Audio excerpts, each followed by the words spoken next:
Right guys, as the title of the video suggests, I'm going to be comparing the latest driver against 4 other very popular drivers from times past, ranging all the way back to last year, October, September time.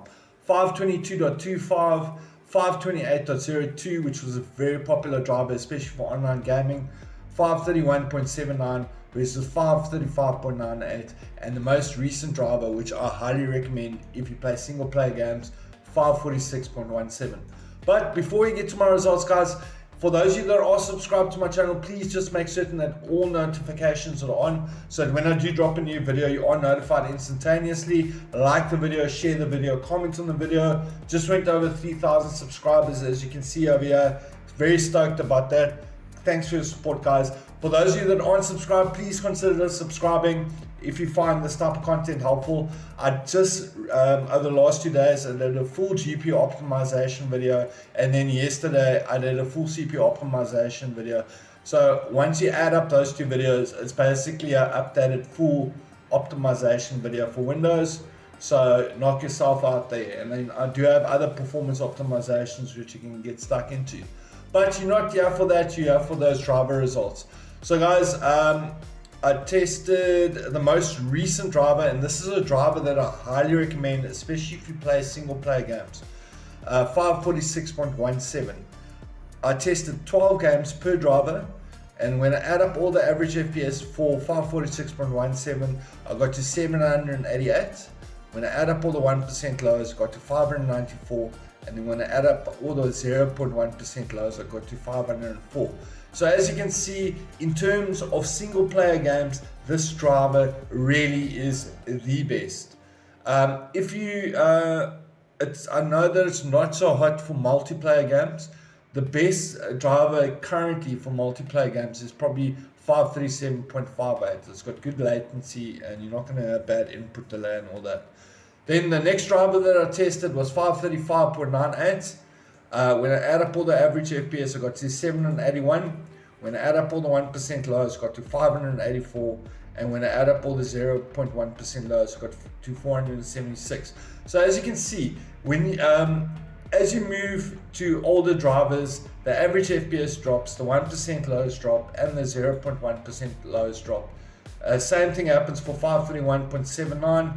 Over all those games, add up all the average FPS and get to 777. Add up all the 1% lows, I get to 581. And add up all the 0.1% lows, and I get to 459. So as you can see, the older driver, or the more, as you go further away from the latest driver, your average FPS is getting worse, your 1% lows are getting worse, and your 0.1% lows are getting worse. So you're having less stability in drivers. 528.02, when I add up all the average FPS, got to 774. When I add up all the 1% lows, got to 577. And then when I add up all the 0.1% lows, got to 459.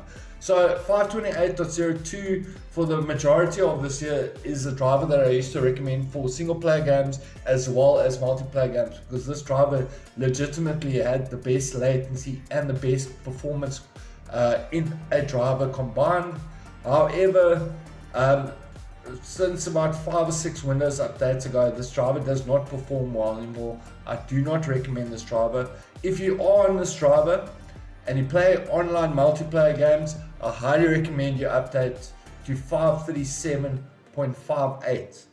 537.58 is the best driver for online games currently at this point in time when it comes to raw performance in terms of average FPS, 1% lows and 0.1% lows, but then also the latency.